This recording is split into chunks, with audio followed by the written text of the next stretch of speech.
Ok, bien. Bueno, muy buenas tardes. Recording in Bueno, progress. bien. Muy buenas tardes o muy buenas noches a todos. Es una alegría compartir con ustedes esta jornada de hoy que da inicio al segundo ciclo del coloquio que titulamos Los desafíos contemporáneos de la libertad. Como recordarán, la primera parte de este coloquio se desarrolló en la primera mitad del año y hoy pues damos inicio a lo que sería la segunda parte de un ejercicio que nos hemos propuesto gracias a una unión estratégica entre Se Dice Libertad y Giroscopio. Como todos sabemos, pues Se Dice Libertad promueve la libertad en sus distintas dimensiones, eh, bueno, tanto en el ámbito nacional como en el ámbito internacional. Y Giroscopio se caracteriza por ser una agrupación de investigadores que hemos ido uniendo intereses para pensar los problemas y desafíos contemporáneos desde distintas áreas disciplinarias. No es este el primer coloquio que realizamos en esta conjunción estratégica. Hemos hecho otros cuyos resultados pues, nos han entusiasmado para seguir adelante y seguir con nuevas propuestas. Este coloquio, digamos, sobre los desafíos contemporáneos de la libertad, pretende abordar desde distintas perspectivas disciplinarias los distintos desafíos y problemas fundamentales que hoy amenazan las libertades. Hoy decimos, cuando el populismo ha venido cobrando fuerza, el despotismo ha seguido prolongándose en el siglo XXI, pese a que las predicciones hace 2 décadas eran distintas y las distintas formas de autoritarismo, digamos, parecieran eh, no disminuir, entre otros tantos problemas. Entonces, bueno, es para mí una satisfacción eh, presentar hoy a 2 investigadores bueno, de un recorrido académico dilatado, reconocido, respetado, eh, digamos, en el ámbito en el que nos movemos, latinoamericano. En primer lugar, al profesor Álvaro Aragón, quien es miembro, bueno, en primer lugar, profesor investigador de la Universidad Autónoma de la Ciudad de México, también miembro del Sistema Nacional de Investigadores nivel 1, es decir, del CONACYT México también. Ha sido director de la revista Andamios y miembro del grupo de investigación de Teoría y Filosofía Política de la Universidad Autónoma de la Ciudad de México. El profesor Álvaro Aragón también ha publicado, aparte de numerosos ensayos en revistas especializadas de filosofía política, ha publicado los libros que a continuación, cuyos títulos voy a mencionar a continuación: Ciudadanía, la lucha por la inclusión y los derechos. Este título, publicado por GEDISA en 2017, fue merecedor del Premio Ensayo Académico de la misma casa editorial.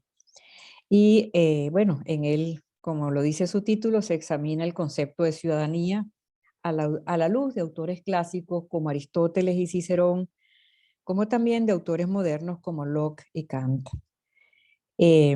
Otro libro que merece especial mención es Una teoría de la democracia, publicado en el 2020 por Editorial Ubiyús, la cual libro que aborda los riesgos y desafíos que confronta la democracia y que se abordan desde el pensamiento de Norberto Bobbio.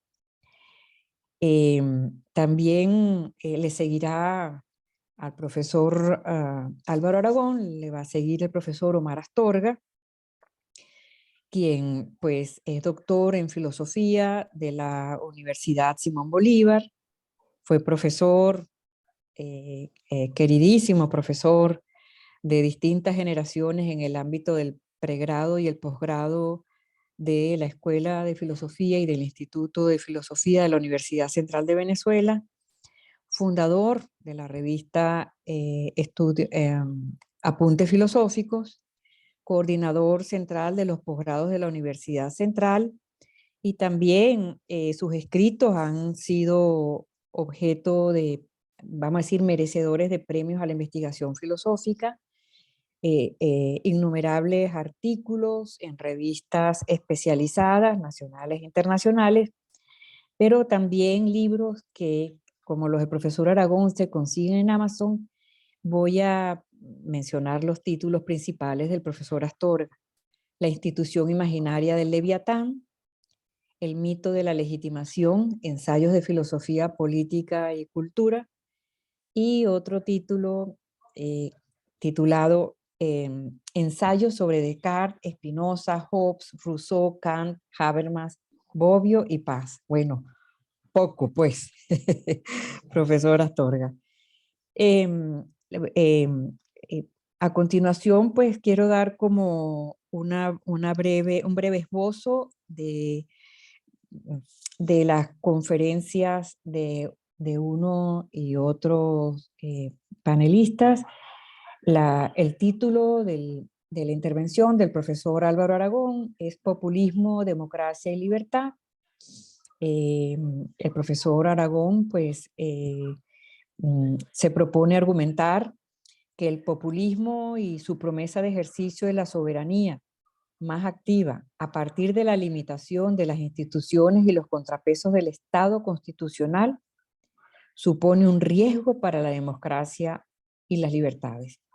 Entonces, digamos, su reflexión pretenderá brindarnos un horizonte desde el cual afrontar estos retos y amenazas que el populismo ha impuesto a la democracia en los tiempos actuales. Y por su parte, la intervención del profesor Omar Astorga lleva por título El sentido de la libertad en Octavio Paz. En esta reflexión, el profesor intentará mostrar que los libros de Paz, La llama doble y, por otra parte, Itinerario, representan un momento revelador. A su juicio, forman parte de las últimas obras de Paz donde se condensa el sentido filosófico que imprimió a su comprensión de la cultura contemporánea desde una posición radical basada en la idea de libertad. Sin más, voy a dar la palabra al profesor Álvaro Aragón. Adelanto a la audiencia que primero entonces intervendrá el profesor Álvaro Aragón, luego pasaremos la palabra al profesor Omar Astorga, recibiremos las reflexiones, inquietudes, planteamientos, preguntas, como quiera llamarse, de la audiencia por escrito a través de la plataforma de Zoom, y brindaremos pues una sección final para plantearle a ambos ponentes estas inquietudes, intervenciones, y darles la oportunidad de que respondan y nos aclaren el panorama a todos.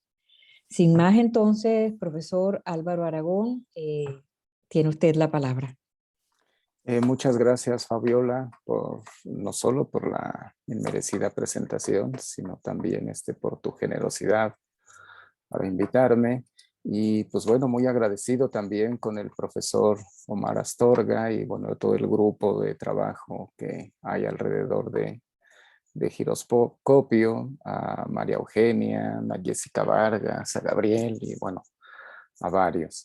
Voy a preparé un texto que me gustaría digamos, leer para plantear digamos, un par de reflexiones en torno a estos tres términos, que es populismo, democracia y libertad. Quiero iniciar señalando una cita de Bobbio en el que, con cierto optimismo, él afirmaba que la historia de Occidente estaba impregnada por una utopía y que esa utopía, de alguna manera, tenía en el horizonte tanto la libertad como la igualdad. Y era una aspiración que en una época revelaba, ¿sí?, la época, digamos, de la posguerra de Bobbio, que el movimiento de la historia empujaba hacia el reconocimiento internacional de los derechos, de las libertades, y que afirmaba la democracia como forma de gobierno para garantizarlos y asegurar la paz. Digamos que Bobbio observaba ahí una tríada: democracia, libertades y paz, y que de alguna manera podría observarse como una especie de progreso político de la humanidad. Eso, pues, de alguna manera lo colocaba dentro de, pues, la tradición ilustrada. No obstante, parece que estamos frente a un desencanto generalizado con la democracia, pero sobre todo con la lentitud para dar respuesta a los problemas que enfrentan hoy la mayoría de los ciudadanos: bajo crecimiento económico, criminalidad, problemas medioambientales, mayor concentración de la riqueza, flexibilización laboral, pocas oportunidades para las nuevas generaciones y un largo etcétera. Es un escenario, ¿sí?, es un contexto evidentemente propicio para el surgimiento de los populismos, ¿sí? Es decir, políticos, líderes carismáticos que aprovechan el descontento y que prometen instaurar o bien la verdadera democracia, prometen representar verdaderamente al pueblo y dar respuestas rápidas a las demandas. Y la pregunta que yo me planteo es si representan algún riesgo estos brotes populistas. Y bueno, mi respuesta es que sí, pero que eso depende en buena medida de la capacidad y solidez de las propias democracias, de sus instituciones y de sus ciudadanos. Ahora bien, el riesgo de que degeneren las democracias en otra cosa es real. Si bien es cierto que hoy hay muchos consensos internacionales, pactos y acuerdos sobre la importancia de las libertades y la democracia como forma de gobierno para garantizarlas, también es cierto que la historia reciente nos enseña, o nos debería enseñar, que en materia de derechos también se puede retroceder y que la democracia puede degenerar en otra forma de gobierno peor, como las dictaduras. No es gratuito que en la historia del pensamiento político un tema recurrente haya sido el de la degeneración y corrupción de las formas de gobierno, ¿sí? Ahora bien, digamos que para responder a lo anterior trato de describir brevemente primero cómo en el siglo XX, tras la Segunda Guerra Mundial a nuestros días, un tiempo breve, pasamos de ese momento de optimismo a uno de desencanto y que rápidamente se ha tornado en uno de confusión con el populismo, ¿sí?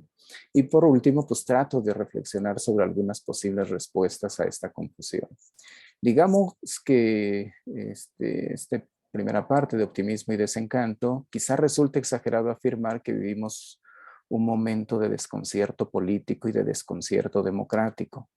¿Por qué lo digo? Tras la Segunda Guerra Mundial parecía que la historia de Occidente caminaba hacia la progresión y consolidación democrática. Muchos regímenes dejaban atrás las formas autoritarias o dictatoriales de gobierno para incluir instituciones democráticas. Inclusive un pesimista como Bobbio afirmaba en su Futuro de la Democracia que, si bien el futuro parecía incierto, reconocía que allí donde la democracia echaba raíces, difícilmente retrocedía. La democracia que se desarrolló en los estados nacionales, con todos sus matices, incorporó una serie de mecanismos institucionales, ¿sí?, como los sistemas representativos, división de poderes, conjuntos de derechos que materializaban en mayor o menor medida los valores de la libertad y la igualdad. Y digamos que un pilar de estas instituciones, de alguna manera, a través de la experiencia de posguerra, pues ponían límites a los abusos del poder. Y estos límites quedaron plasmados en cartas constitucionales. Lo anterior dio lugar a un proceso en el que las constituciones juegan un papel central en la determinación de las relaciones políticas y sociales en un Estado. Se trata de una forma de Estado en la que se limita al Ejecutivo y a los congresos o parlamentos democráticamente electos con el objeto de proteger las libertades y los derechos de los ciudadanos. Por ejemplo, la Unión Europea como proyecto económico y político parecía un símbolo de ese avance democrático y sin lugar a dudas puede reconocerse como un momento de optimismo plenamente justificado, que por llamarlo de algún modo, representaba un cambio en el plano de las instituciones políticas a nivel internacional. Ahora bien, ese optimismo pronto ha pasado y se ha transformado en un desencanto en las democracias y con las democracias. Y entre otras cosas por las expectativas no cumplidas, por la incapacidad de los gobiernos de responder adecuadamente a los problemas que enfrentan los ciudadanos y por una subordinación de lo público frente a lo privado. Es decir, este malestar tampoco es gratuito. Por ejemplo, en Europa, las crisis financieras de 2008 ha colocado a miles de personas en el desempleo. La ilusión de un estado de bienestar parece ser el sueño de una época tan lejana en la que el Estado tenía la capacidad para organizar la vida política, económica y social, una época que se caracterizó por altos índices de empleo, prestaciones sociales y las expectativas de que los hijos podían aspirar a un mejor futuro. Este viejo sueño vive su peor pesadilla. Ajustes y recortes al gasto social han lanzado a la calle y al desempleo a millones de personas. La prioridad de intereses económicos frente a la protección de derechos sociales parece ser política corriente. La coacción que aseguraba que una mayor distribución de la riqueza se garantizaba con crecimiento económico, pues es algo que no se sostiene. Hoy vivimos los niveles de desigualdad y concentración de la riqueza jamás vistos. Además, la precarización del empleo parece ser la moneda de cambio de los gobiernos para garantizar inversión. Los costos de la irresponsabilidad de una economía sin contrapesos reales los absorben las franjas medias y más pobres de los estados europeos. En América Latina, el escenario se ve agravado por la fragilidad institucional de los estados, lo que se refleja en altos índices de desigualdad, pobreza, corrupción e impunidad. En suma, el deterioro y desprestigio de lo público viene bien con una idea dominante en la economía de que es el mercado la única alternativa a la distribución de bienes. Ahora digamos que vivimos un momento de confusión. Frente a este panorama que se revela desastroso, también asistimos, a un momento de confusión. La democracia, las democracias son presas de la demagogia, de fenómenos en particular como el del populismo. Lo que observamos son serios cuestionamientos sobre el carácter democrático de algunas instituciones reconocidas en los estados constitucionales y agravado con el malestar social por los pésimos resultados, corremos el riesgo, como afirma el profesor Luis Salazar, que ese malestar en la democracia se traduzca en un malestar contra la democracia. Algunas encuestas, es llamativo esto, revelan que los ciudadanos prefieren gobiernos autoritarios eficientes a los gobiernos democráticos ineficientes. La oposición es falaz, es cierto, pero revela de alguna manera cierto estado de ánimo. Los contextos de crisis y de cambio son escenarios propicios para el surgimiento del populismo porque crecen y se alimentan del hartazgo social. Estos liderazgos son necesarios en las democracias para canalizar las demandas y exigencias de los ciudadanos. El problema es cuando el discurso de estos líderes polariza y confronta a la sociedad, porque al simplificar las tensiones sociales de manera maniquea entre un pueblo bueno agraviado y una élite, corrupta para responder de manera rápida, los líderes populistas se ven obligados a modificar el entramado institucional de las democracias. Por esta razón repelen todo aquello que signifique intermediaciones, límites o contrapesos. En ese sentido, el populismo es un riesgo para la democracia si rechaza y modifica los límites y controles impuestos constitucionalmente. Digamos que la democracia que estaría en riesgo serían las democracias liberales o democracias constitucionales.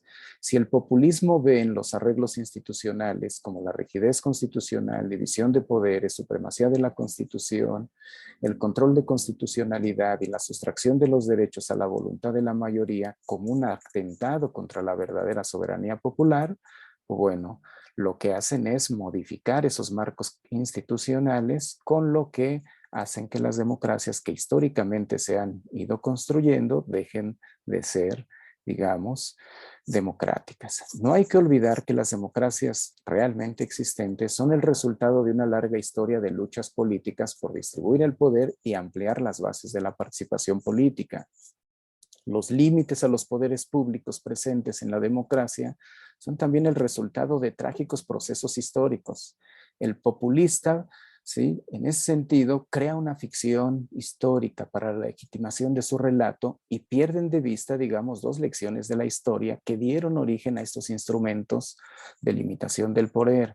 Por un lado, la máxima que sostiene que quien detenta el poder por una extraña razón de la naturaleza humana tiende a abusar de él, de ahí la necesidad de ponerle límites, y por otro lado, que en la lucha por la democracia y la ampliación de las libertades, no todo siempre ha sido progresivo, también se puede retroceder.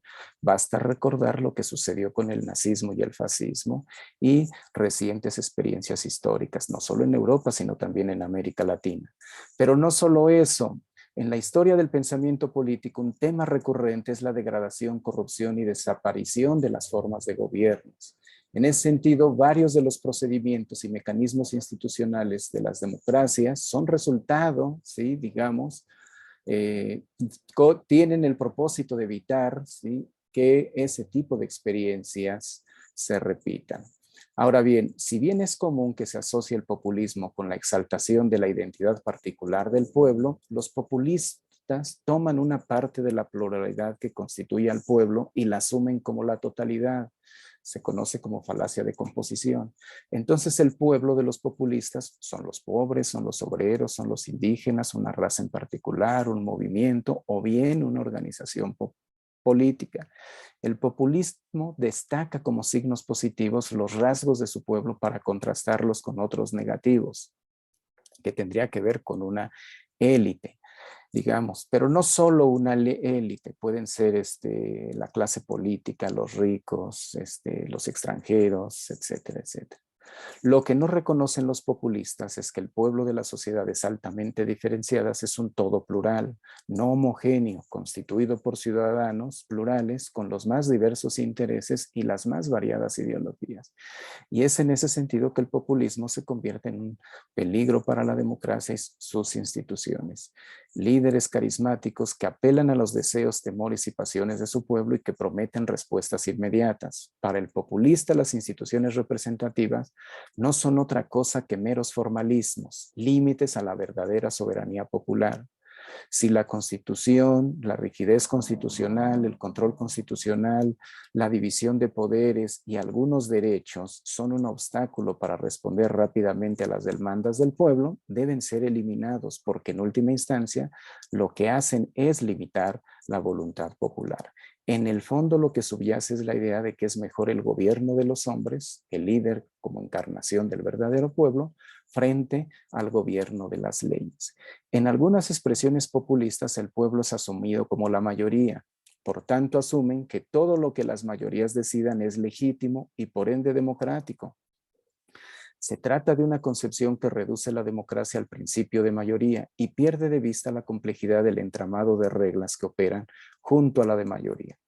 Asumen que toda decisión por mayoría es democrática, por tanto legítima. Se trata, digamos, de una fórmula que se conoce como omnipotencia de la mayoría o tiranía de la mayoría. Justo las democracias hoy también establecen límites a las mayorías porque el riesgo de que algunas decisiones resulten suicidas es muy alto y quizá no habría que olvidar que la regla de mayoría es una que opera junto a otras reglas en la mayoría de las democracias contemporáneas. Otras expresiones populistas sostienen que si los ciudadanos participan de manera directa en más decisiones, un régimen es más democrático porque el pueblo ejerce el poder sin intermediarios. Es la idea de que las decisiones tomadas en la plaza pública por aclamación o a mano alzada son más democráticas que las que se toman mediante los mecanismos del sistema representativo.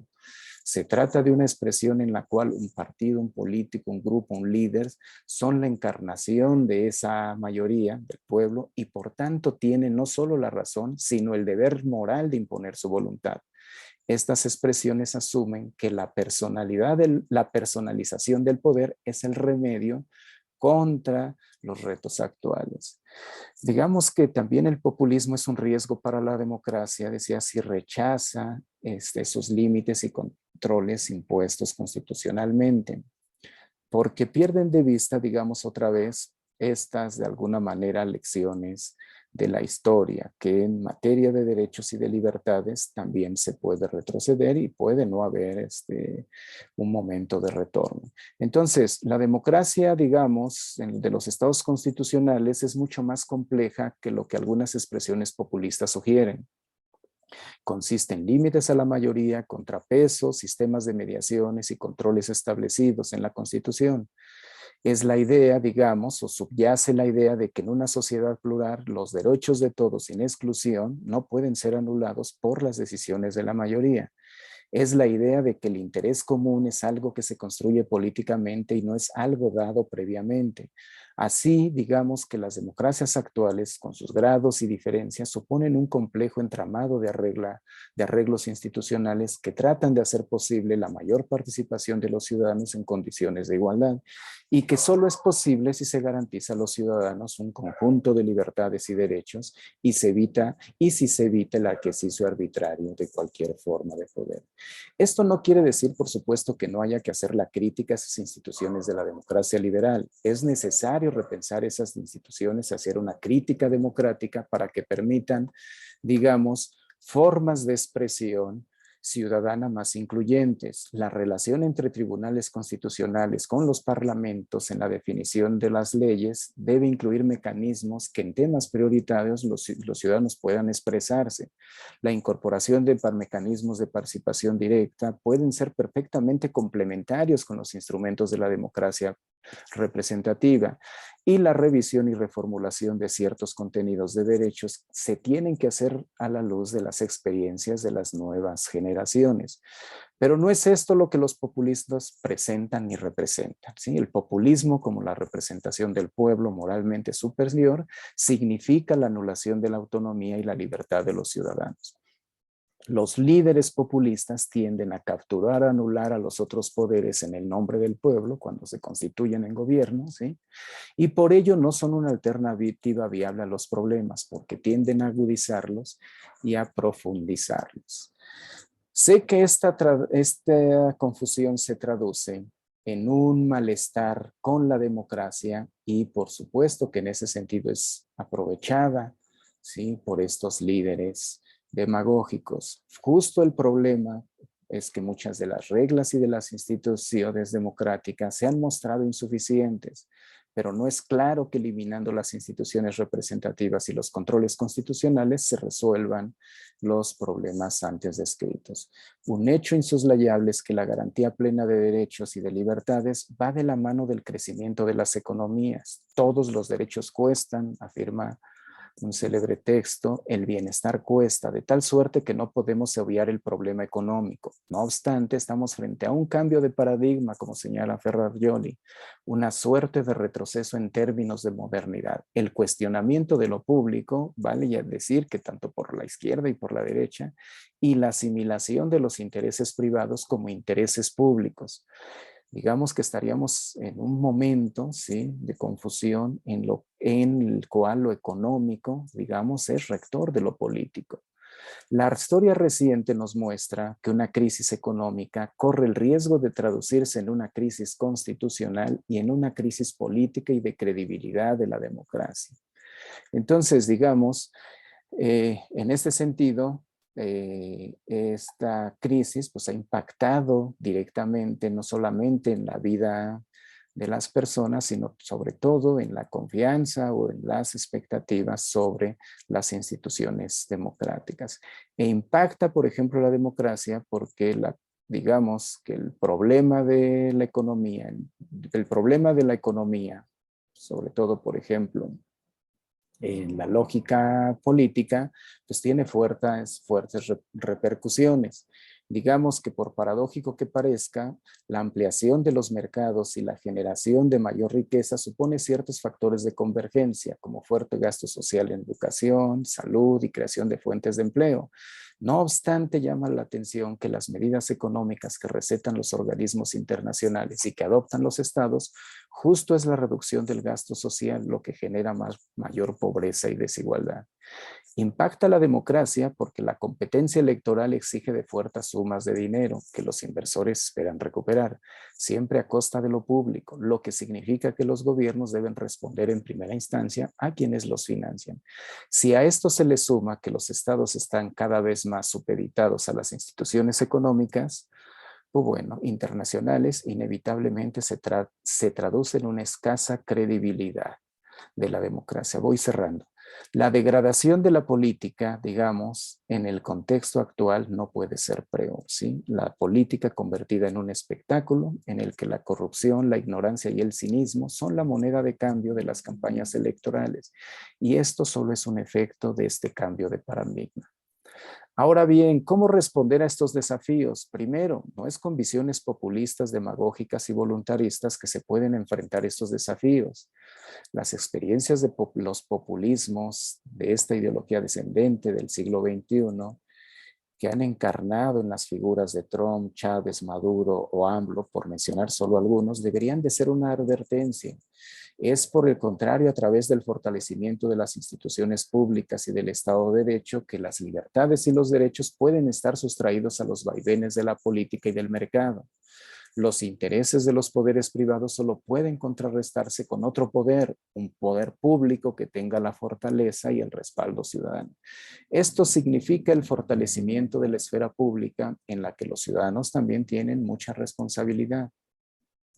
Ferrajoli, Habermas y otros autores como Otrid Offen, por ejemplo, con distintos matices, coinciden en que para responder a los desafíos globales, los diseños institucionales tienen que trascender las fronteras estatales.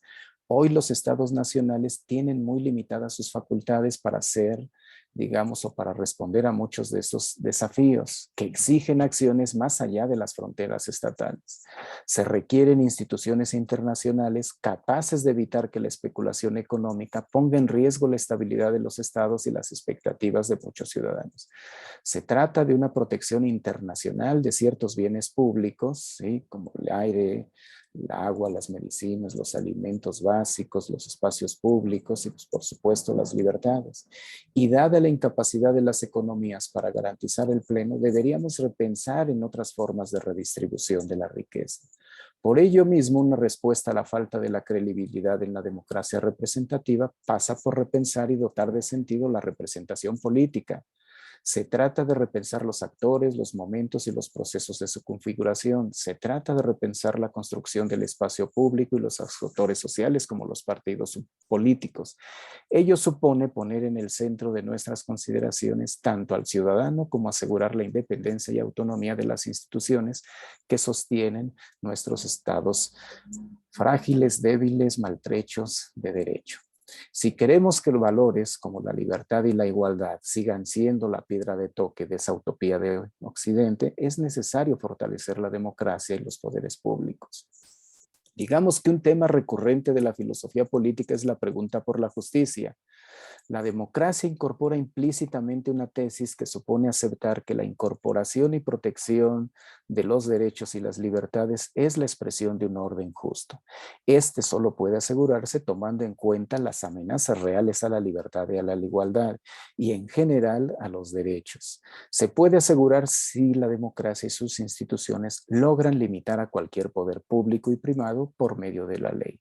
Como señala Luis Salazar, se dice fácil, pero es muy difícil, sobre todo porque hay condiciones muy adversas y se requiere un cambio no solo institucional, no solo legal, no solo social, sino casi podríamos decir hasta cultural, en el que la ley deje de verse como un mero instrumento de opresión y pase a verse como un marco de regulación civilizada de las relaciones sociales. En su último libro, Piketty, por ejemplo, muestra que la ideología dominante que domina en general al mundo, independientemente de las formas de gobierno, es una concepción, digamos, propietarista y meritocrática. Entonces, pues, en ese sentido, necesitamos un cambio cultural. Bueno, muchas gracias.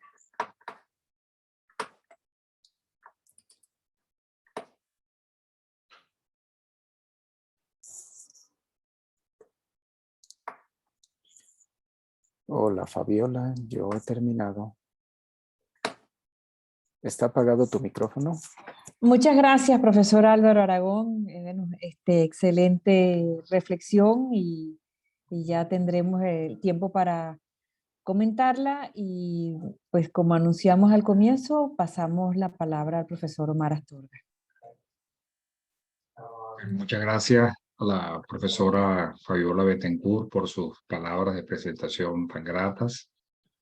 Igualmente quería transmitirle pues, mi regocijo y tener la oportunidad de compartir una vez más un momento tan importante como este, de reunirnos en el ciclo que está llevando a cabo Giroscopio junto con CEDIS, ¿no? Que me siento muy contento de poder compartir con él esta ocasión.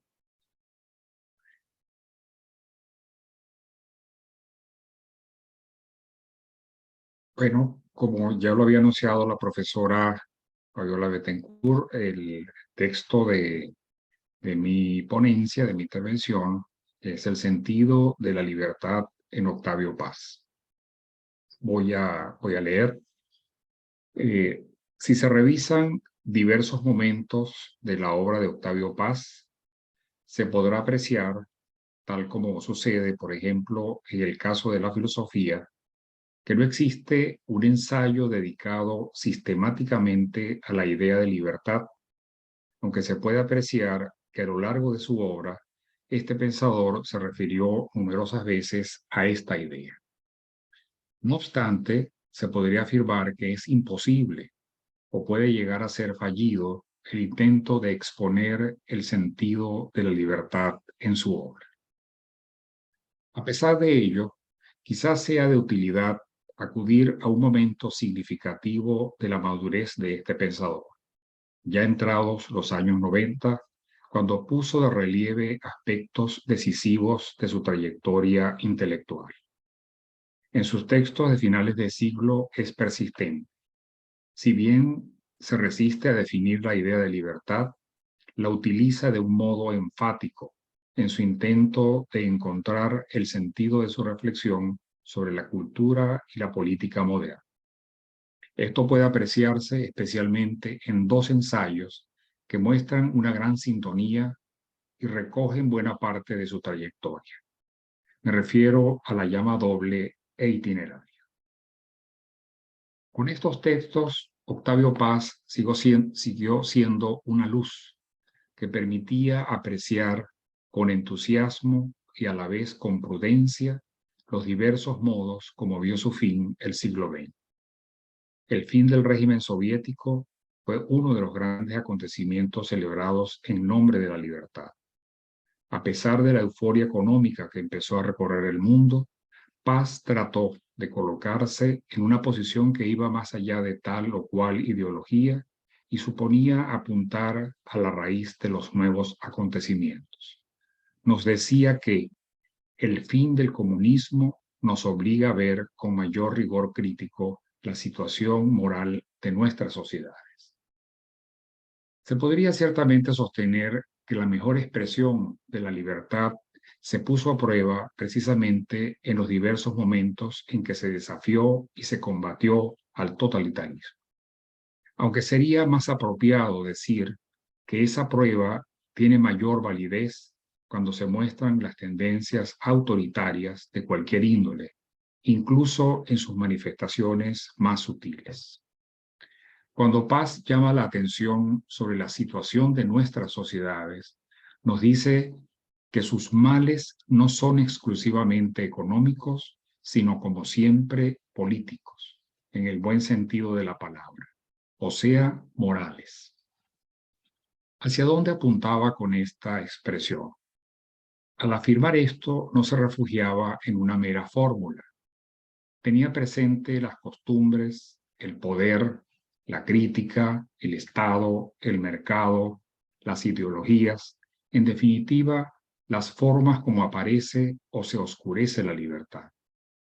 El espesor de esa fórmula es precisamente lo que ilumina y le da sentido a la mirada de Paz.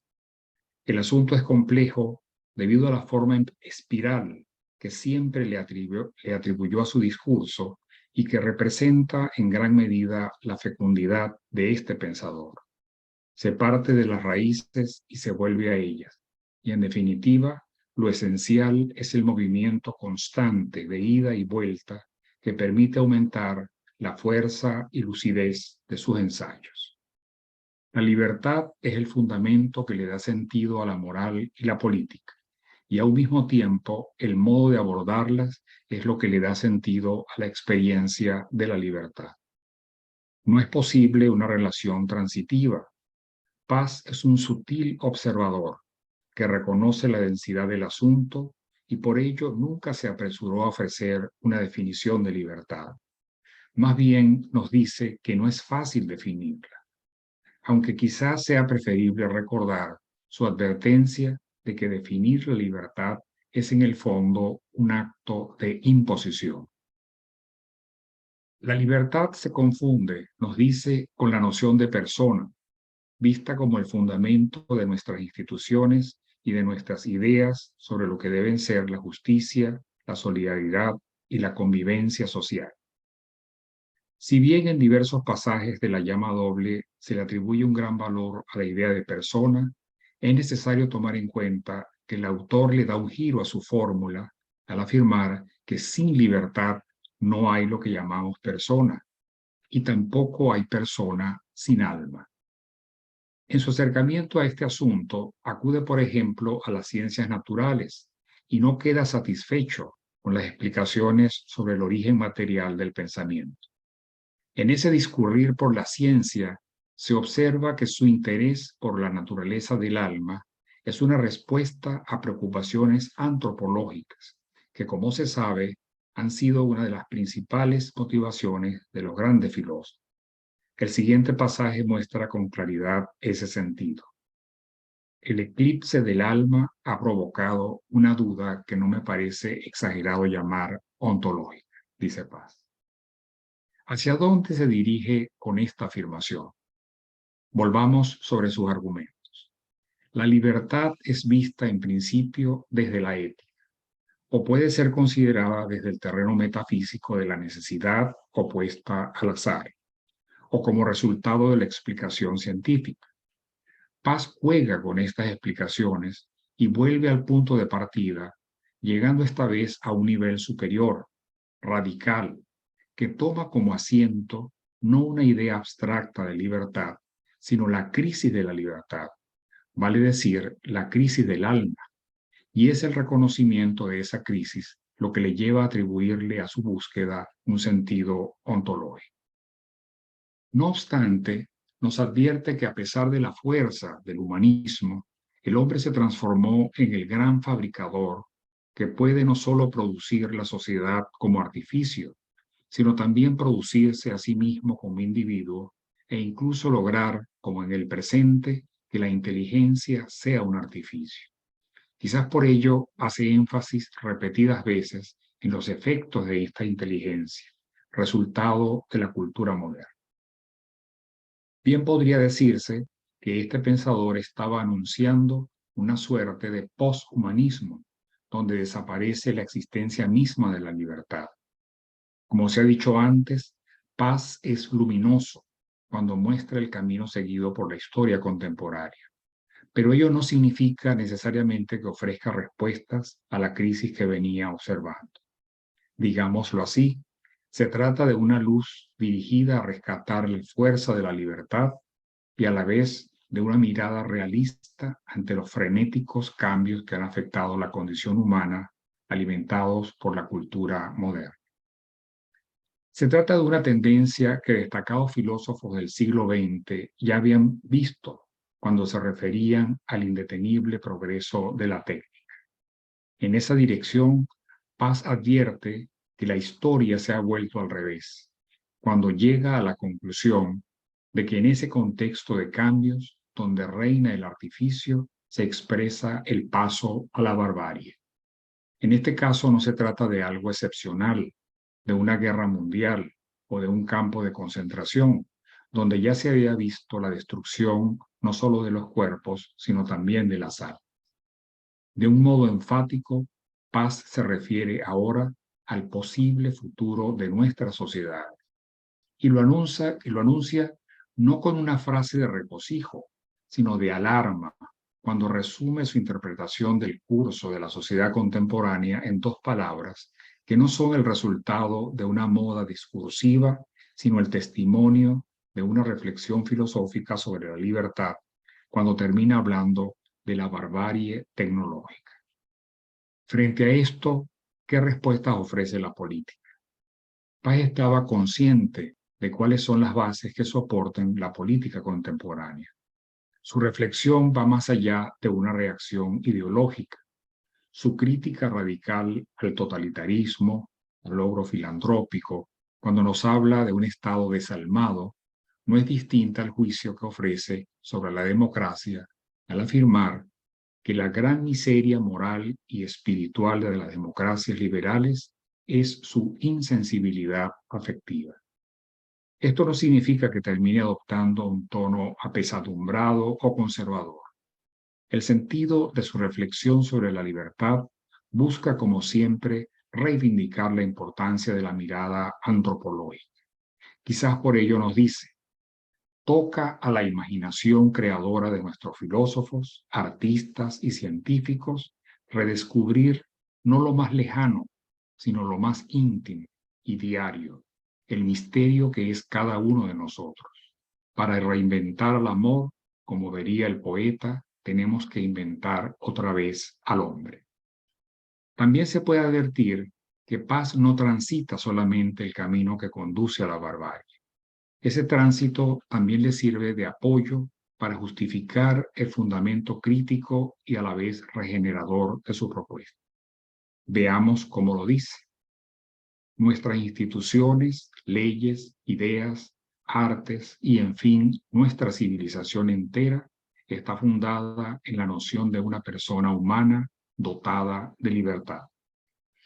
Frente a las experiencias totalitarias o al radicalismo del mercado, legitimado en nombre de la libertad, se preocupa en el fondo por la manera de superar la idea del hombre visto como fabricación, moviéndose pendularmente entre el pesimismo de la realidad y el optimismo de su pasión, nos coloca, en definitiva, en una suerte de encrucijada cuando se pregunta si la libertad sobrevivirá a la tecnificación del mundo. En el mismo año de aparición de La llama doble, Paz publica Itinerario, donde realiza el examen retrospectivo de su vida y su obra, refiriéndose una vez más al nexo que existe entre libertad y política. Y lo hace tomando como punto de partida, una vez más en su obra, la reflexión sobre el autoritarismo soviético, a propósito del cual se pregunta si la desintegración del Imperio ruso era algo definitivo. Su respuesta es tan oscura como iluminadora. Nadie lo sabe. La historia es una caja de sorpresas, nos dice. Ese es un buen apunte que puede ser útil para pensar la célebre y discutida idea del fin de la historia o la vocación imperial de Rusia, tal como lo ha demostrado recientemente. ¿Cuál es el sentido de la reflexión de Paz sobre la prolongación del Imperio ruso? Una vez más, su discurso se vuelve iluminador cuando nos habla de la supervivencia del nacionalismo que parecía disolverse ante la emergencia de los grandes bloques de poder económico. Lector entusiasta de la ciencia contemporánea, lo dice todo con esta metáfora. Como la partícula de indeterminación en física, el nacionalismo hace vacilar todos los cálculos políticos. Más allá de la cuestión del nacionalismo, Paz insiste en las consecuencias que trajo la caída del mundo soviético y se pregunta, ¿la derrota del comunismo significa la victoria del capitalismo? La respuesta es obvia, incluso si se piensa en el inédito experimento histórico del capitalismo chino, cada vez más expansivo, pero siempre recubierto con las fórmulas políticas autoritarias. Y si se toma en cuenta sus respuestas en términos globales, vale hacer notar ciertamente que señala la victoria del capitalismo, pero a ello añade una severa advertencia cuando afirma que esa victoria no ha sido la victoria de la justicia y de la solidaridad entre los hombres. De allí que al pensar la libertad que ha hecho posible el desarrollo político y económico, Paz sea igualmente enfático al señalar la existencia de la desigualdad y la inestabilidad de la sociedad contemporánea, inundada de novedades, muchas de ellas convertidas en fuentes de incertidumbre, que no solo tienen que ver con la subjetividad, sino también con las diversas amenazas reales que han surgido de la mano del hombre. Sus frases conclusivas a este respecto son siempre demandantes. Necesitamos encontrar métodos que humanicen al mercado. De lo contrario, nos devorará y devorará al planeta. Quizás no sea casual que nos diga que el tejido de la sociedad está cada vez más hecho de aquel egoísmo que gira en torno a la pregunta por el valor del hombre, siempre visto bajo las reglas del mercado. En estos textos finales de su vida, Paz no toma partido por algún extremo de las modas políticas exacerbadas y multiplicadas en sus incertidumbres. Del mismo modo, como se coloca frente a los excesos del capitalismo global, toma distancia ante los excesos políticos del nacionalismo. Aunque quizás lo más definitivo de su reflexión consista en apelar siempre a la libertad, pero advirtiendo que en nombre de ella el hombre puede convertirse en un movimiento constante de transmutación entre el lobo y el borrego. Quizás por ello, pensando en el entusiasmo que suscitó la idea de progreso y dando cuenta a su vez de los conflictos o los vacíos que han venido generando las formas políticas y el desarrollo tecnológico, Paz se pregunta, entre la incertidumbre y la audacia, si no es necesario buscar un momento de reposo, de búsqueda de lo absoluto, en un mundo lleno de relativismo. Él estaba consciente de que no decía nada nuevo, sino que retomaba los consejos de los clásicos, quienes pensaron la política como un camino de cohesión. Tal vez no sorprenda que termine reivindicando explícitamente el valor de la filosofía, más aún la idea de que la filosofía siempre deviene política y ha de tomar como centro al hombre concreto. Visto los argumentos de Paz sobre la barbarie tecnológica y la reaparición de las tendencias totalitarias, incluso bajo la máscara de la democracia, cabe preguntar de nuevo por el sentido de su idea de libertad. Hemos visto que no se trata de una indagación teórica, sino la necesidad de poner en primer plano la condición misma del hombre, que asume la crisis de la sociedad desde su capacidad esencial para demoler y reconstruir. Muchas veces se ha dicho, con razón, que Paz se distingue por el valor inmanente y fecundo que le atribuyó a la crítica. Y quizás se pueda decir, en suma, que no se trata tan solo de un ejercicio de comprensión que exhibió en sus diversos recorridos históricos. Los textos de su madurez son un testimonio de autoconciencia y a la vez de reconocimiento de que la condición humana es una fuente inextinguible de crítica y creación. Decimos que su mirada del hombre se vuelve ontológica porque hace de la libertad un atributo esencial. Digámoslo de esta manera, una potencia sin la cual el hombre no se puede concebir. Ese es probablemente uno de los sentidos más relevantes de los usos que Paz le dio a su idea de libertad. Ya para terminar, me gustaría recordar in extenso las palabras finales de su itinerario. Cito a Paz ya finalmente.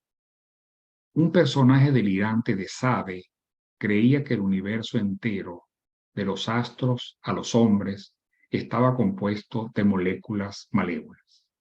Absurdo. Ni las estrellas, ni los átomos, ni las plantas, ni los animales conocen el mal.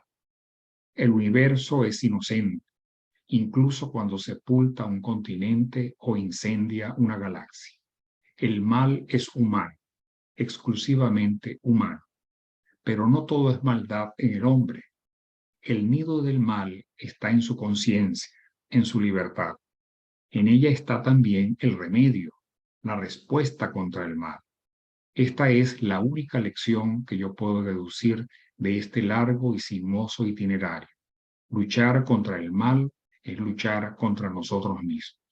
Y ese es el sentido de la historia. Bueno, muchas gracias.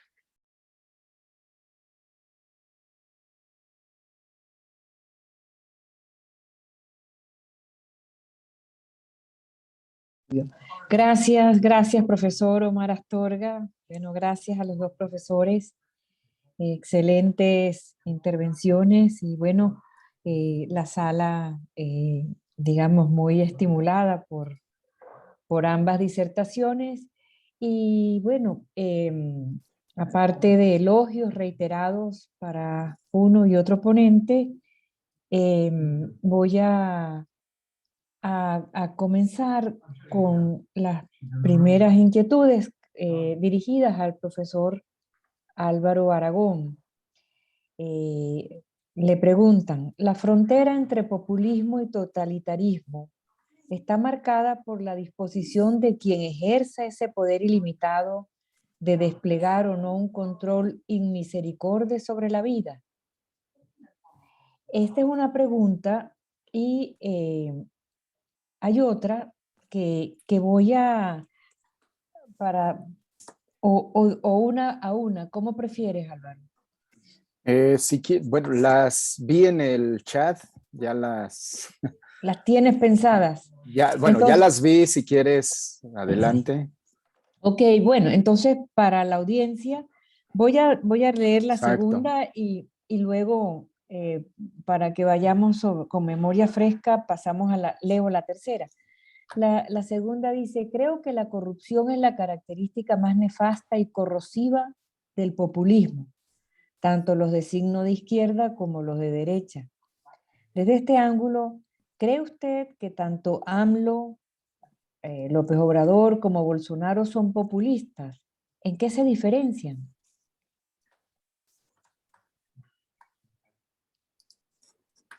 Contesto a esas. Bueno, hay dos más, hay una...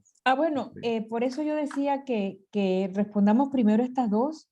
Perfecto, perfecto. Y luego te leo las otras, pues para que Bueno, me parece... vayamos, para que sea no, más sencillo. perfecto, claro que sí, gracias. Bueno, primero decir que me gustó mucho tu ponencia, Omar, pero bueno, te hago felicitaciones en otro momento. Carolina Guerrero, estoy de acuerdo contigo, esa es la distinción justo entre totalitarismo y no solo populismo, sino entre totalitarismo y la tradición liberal.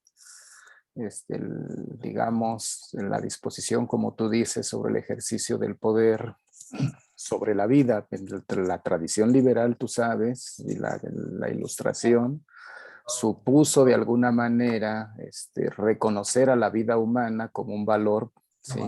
Digamos, el peso de la dignitas personal, con un peso sobre otras consideraciones, y justo el totalitarismo, digamos, en el caso de la vida pues es relativa, ¿no? Incluso está por debajo de normas, de procedimientos o de ruptura, por ejemplo, con la ideología dominante. En ese sentido, tú llevas toda la razón. Ahora, digo, si hay diferencia con el populismo, porque hay, por ejemplo, hay quien señala que una forma extrema de populismo o de degradación de los populismos serían, digamos, justo los totalitarismos, ¿no? Que hay otros autores que no están de acuerdo, digamos, con esa consideración, que permiten distinguir que entre los populismos que se habrían dado, por ejemplo, algo que se suele denominar populismos clásicos, que tendrían que ver con personajes como, digamos, Perón, que Tulio Vargas o el propio Cárdenas en México, pues, digamos, tendrían características totalmente distintas a los populismos, digamos, del siglo XXI, ¿no? O sea, Pero bueno, y hay quien, por ejemplo, también suele distinguir que entre los populismos que se dan de derecha y de izquierda, pues habría que, digamos, matizar, entre otras cosas, porque parece que hay una de las constantes de los populismos europeos, pues más bien es que son posiciones ideológicas de extrema derecha, racistas, nacionalistas, xenófobos, etcétera, etcétera. Y los de Latinoamérica, salvo Bolsonaro, tendrían un carácter más de izquierda. Pero bueno, esas son, digamos, los horizontes, ¿no? Que hay. Y con respecto a la pregunta, Carlos, con mucho gusto en saludarte, es un placer no verte, pero sí leerte. Yo creo que tienes toda la razón, o sea, uno de los males que aqueja buena parte de los gobiernos es el de la corrupción, ¿no? O sea, es corrosiva.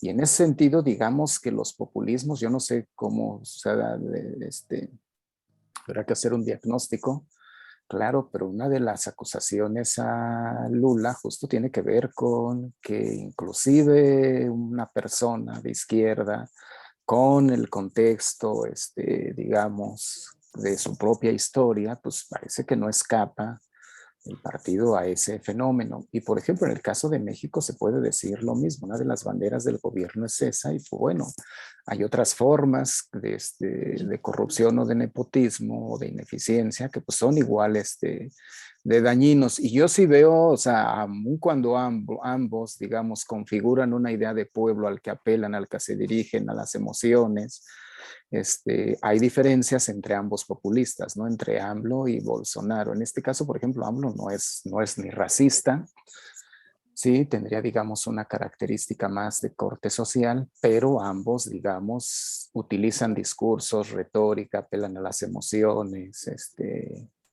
recurrentemente y ponen, digamos, límites, que esa es una diferencia, o sea, ponen hasta los límites, pues, a las instituciones, ¿no?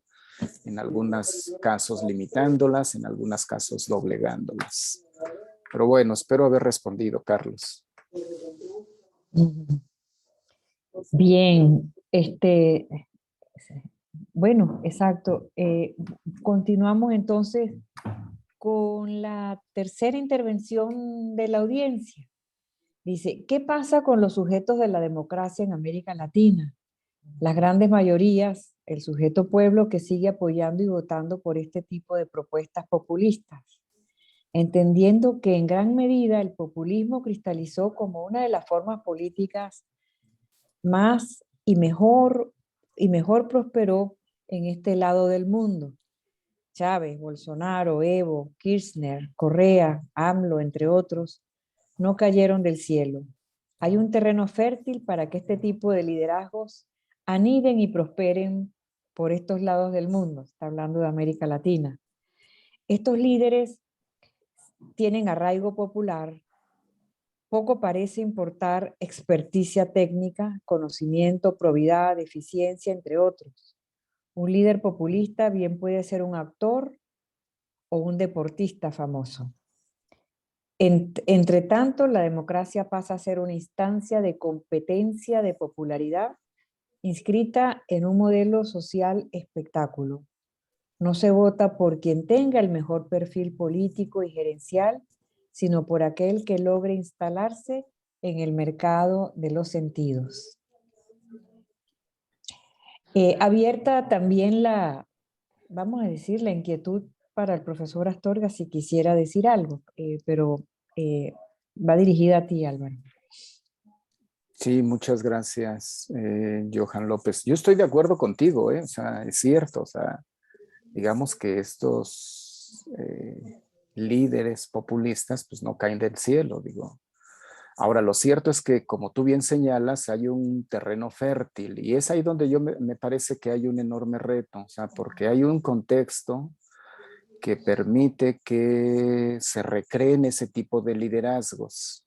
O sea, digamos, y ahí yo creo que vale la pena, digamos, un poco reconocer pues la historia de nuestras democracias y de nuestros estados nacionales, su formación, digamos, como estados independientes, pues de alguna manera es sumamente reciente.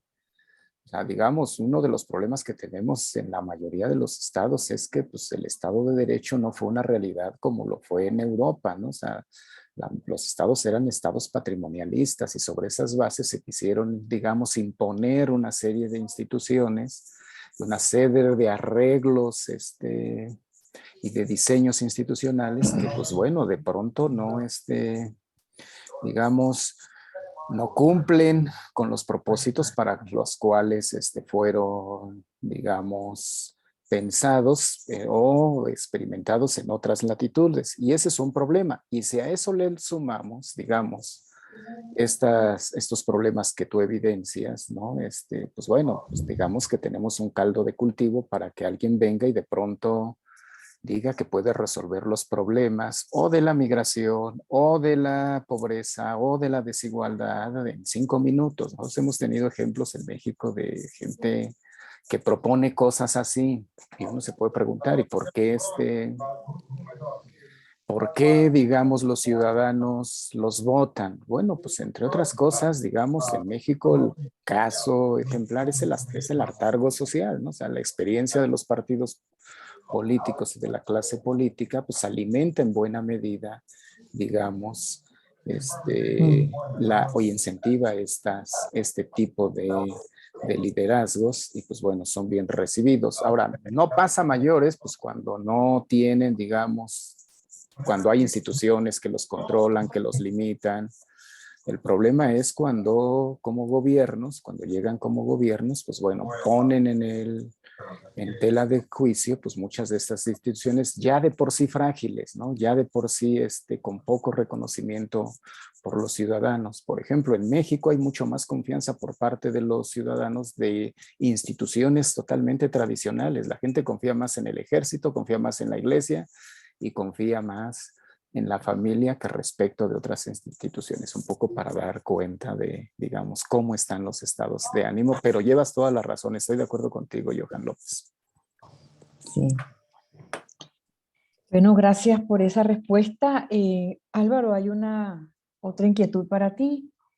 Usted señala que el reto de la teoría democrática es atender los problemas reales que denuncian los líderes populistas. ¿Qué pasa en el liberalismo? Que cuando gobierna no da respuestas reales y viables para atender esas demandas y en muchos casos coinciden los argumentos del populismo, desdibujándose y mimetizándose en algunos casos. Sí. Gabriel, ¿cómo estás? Muchas gracias. Yo estoy de acuerdo contigo, ¿eh? O sea, digamos que no es que los liderazgos populistas se inventen, digamos, problemas, justo porque la experiencia de los ciudadanos en su vida diaria es, digamos, recuperada y recogida con las denuncias de estos populistas, es decir, les hace sentido, es que tienen el impacto que tienen. Y ahí sí, yo creo que a veces se suele en mucha literatura hacer la oposición entre populismo y democracia, poniendo y colocando a la democracia como algo positivo y al populismo como algo negativo que habría que atender. Yo ahí mi posición es que el populismo, pues digamos, apelar al pueblo, a las demandas, a las exigencias, al descontento, pues es normal en las democracias. O sea, en tanto los ejecutivos y los parlamentos tienen que ser electos, pues esos tienen que hablarle al pueblo. Eso es inevitable, tienen que prometerle cosas. El problema consiste, por ejemplo, cuando estos gobiernos, digamos, cuando estos liderazgos, pues tratan de minar el orden institucional. Ahora bien, eso por supuesto no debe conducirnos a una defensa, digamos, a crítica de la democracia. Yo tengo la impresión de que uno de los problemas actuales, es una cosa en la que he estado trabajando, es que algunas de las denuncias de los populistas, por ejemplo, de la crisis de la representación política, el alejamiento de los partidos políticos, de las élites, la desigualdad, lleva mucho sentido. Y esto en buena medida tiene que ver con que muchos de los instrumentos de nuestras democracias liberales son más liberales que democráticas. O sea, si ustedes recuerdan, por ejemplo, un problema presente ya en Tocqueville, pero también en el Federalista Papers, con Madison sobre todo, es el tema de la limitación de las mayorías, el miedo a que las mayorías, digamos, de pronto, sí, pidieran derechos políticos y luego, por supuesto, pidieran redistribución de la riqueza, una cosa que sucedió y atentara contra las propiedades de los ciudadanos propietarios. Ese es un problema, por ejemplo, que me parece que por lo menos en América Latina, buena parte de nuestras democracias no ha logrado resolver. O sea, tuvimos transiciones que pusieron un peso mayor en los diseños institucionales de lo que se puede llamar democracia electoral y democracia política, y digamos que dejaron la cuestión social, sí, para un segundo momento. Entonces, y nosotros podemos encontrar mucha literatura que planteaba esa oposición, que la democracia solo era democracia política, ¿sí? El tema social inclusive era una cosa de, digamos, de política pública.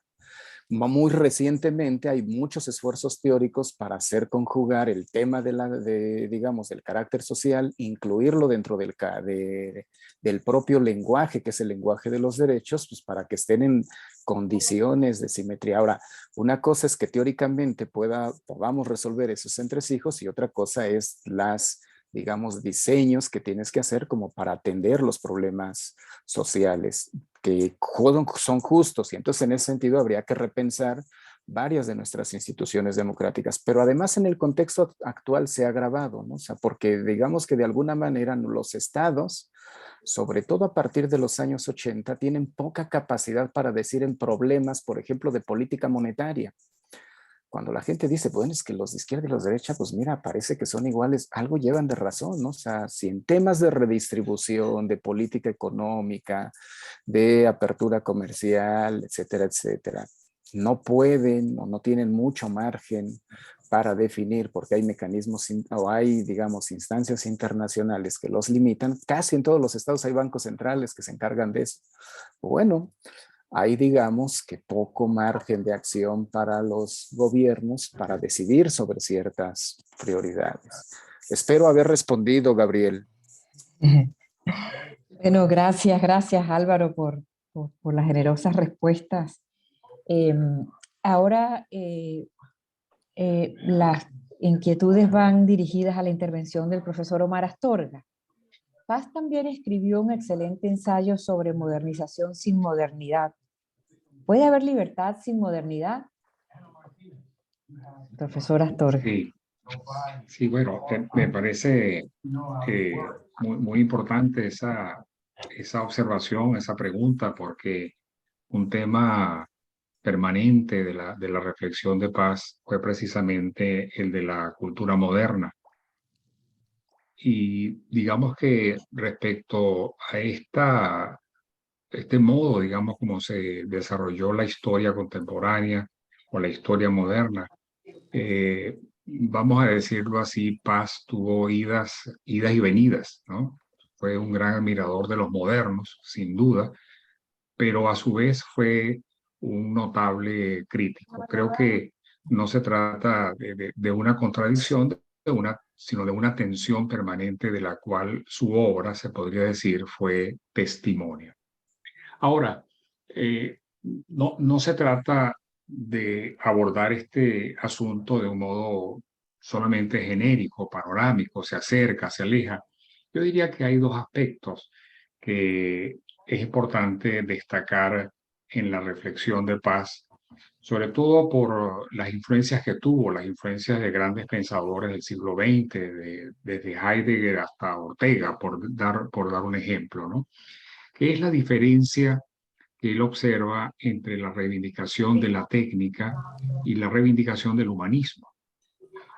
Creo que en ese sentido se puede hablar de cuál es su modo de tratar de recuperar la modernidad.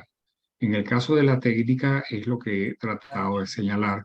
Se trata de una tendencia que busca en el fondo llevar al hombre a instrumento, a producto, a artificio, que es lo que más lamenta el autor no solamente en sus textos finales, sino que se podría decir a lo largo de su obra. Mientras que aquella otra tendencia que él sobre todo toma de Ortega, que busca reivindicar el humanismo, la autenticidad del hombre, la ausencia de máscaras, es a mi modo de ver lo que a Paz le interesa, digamos, destacar, eh, rescatar, no solamente desde un punto de vista, digámoslo así, cultural, es lo que me parece importante, sino de un modo mucho más teorético, digámoslo así, de un modo quizás filosófico. El término filosofía aparece tal como el de libertad, no sistematizado, no desarrollado, no hay un tratado de paz sobre la filosofía, pero justamente en estos textos finales aparece una notable sintonía entre sus preocupaciones por la libertad y las preocupaciones por el sentido filosófico de las reflexiones y de las actuaciones del hombre. De modo que es en ese sentido que él trata de recuperar, basándose sobre todo en el campo antropológico, diría yo, su sentido de la modernidad. Gracias, profesor. Hay aquí otra inquietud dirigida que ha despertado su intervención y dice así: siendo así, ¿no habría que contradecir a Paz? Es decir, el liberalismo no está viciado por la insensibilidad, sino que la insensibilidad prima allí donde el hombre no ama. Donde el hombre no ama la libertad ni está dispuesto a hacer los sacrificios que ella exige, precisamente impulsados por esa imbricación entre la libertad y lo sensible. No sé si quisiera responder. Sí, por supuesto.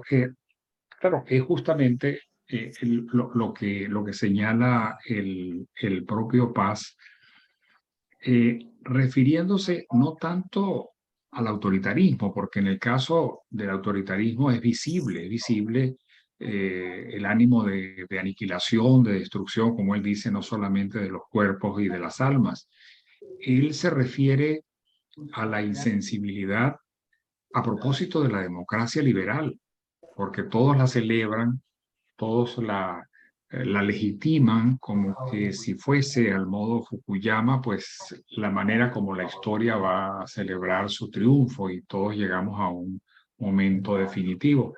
Y creo que Paz tuvo la pericia, la, la capacidad de observar numerosos problemas, numerosos vacíos, diría yo, en el modo como se conduce la democracia, no solamente por la arquitectura de la democracia, vamos a decir, por los problemas que puede enfrentar la democracia respecto a los males de la sociedad, etcétera, sino por el hecho de que la democracia por sí misma puede convertirse, como algunos han dicho numerosas veces, en espectáculo, o como diría el propio Octavio Paz, en máscara, ¿no?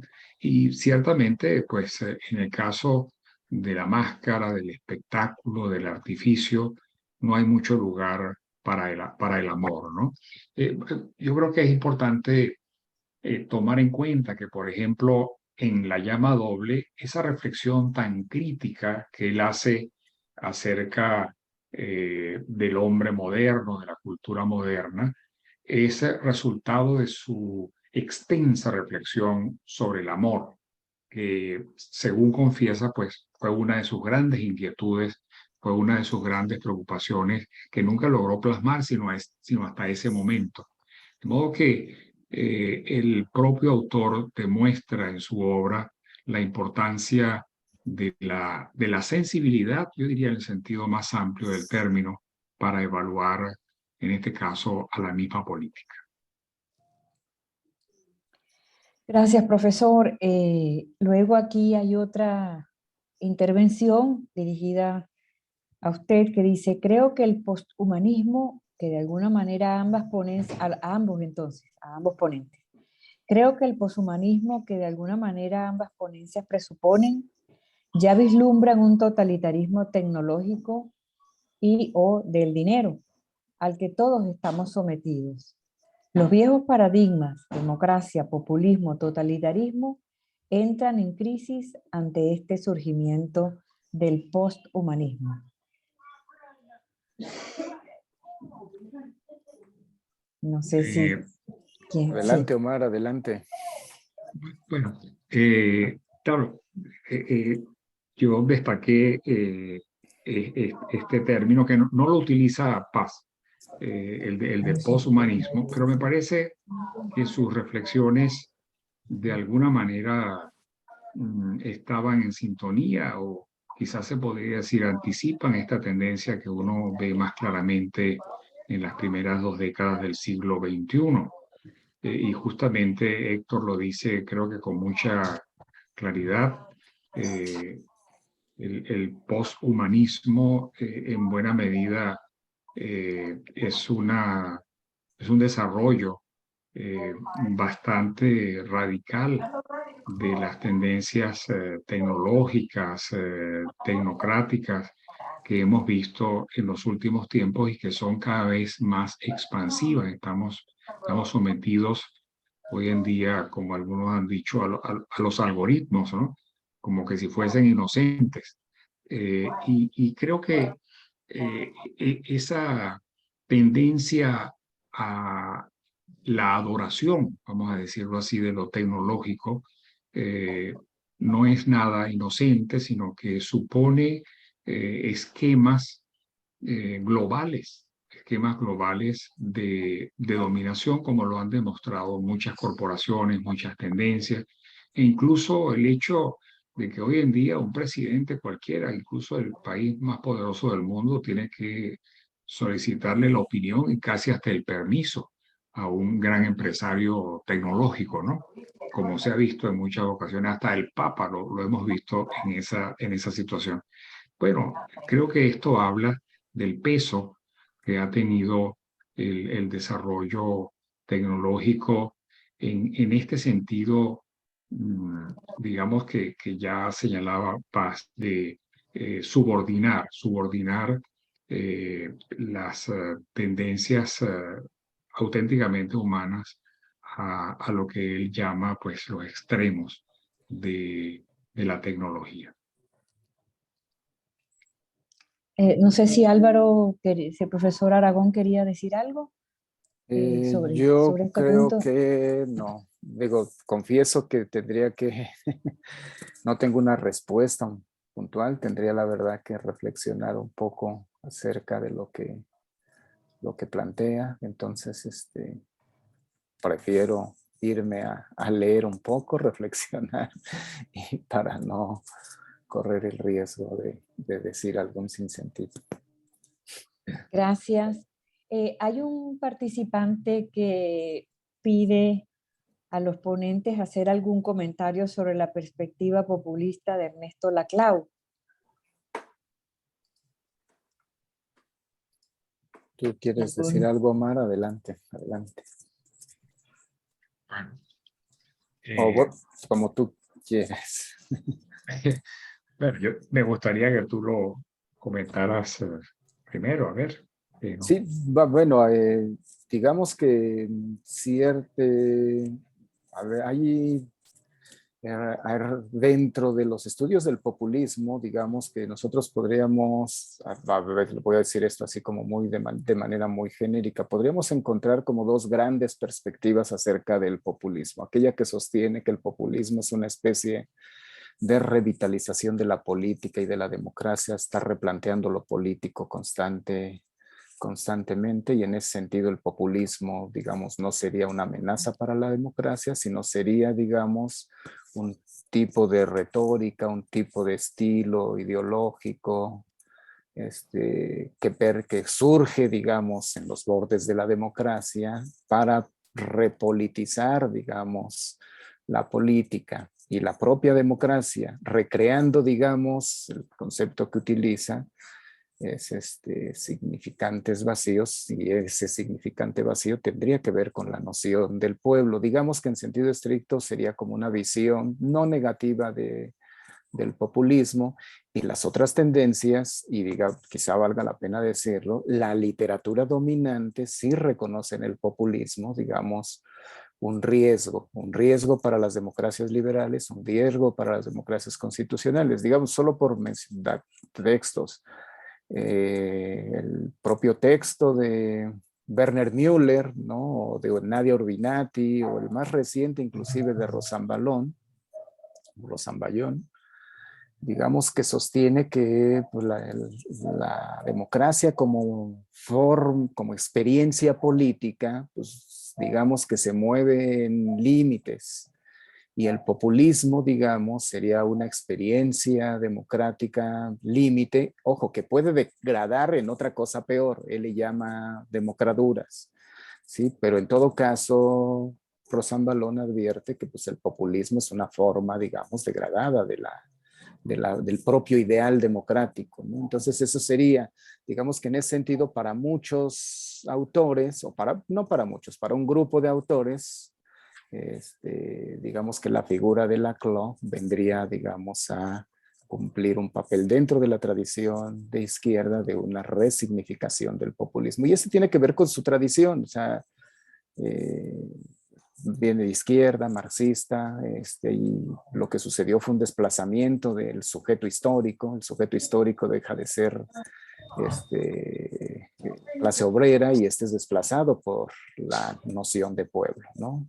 Y bueno, y otras discusiones que tienen que ver con el proyecto, la concepción del orden, la estrategia, y pues bueno, la estrategia política, la estrategia del discurso político del populista, pues vendría, digamos, a ir de la mano de unas, digamos,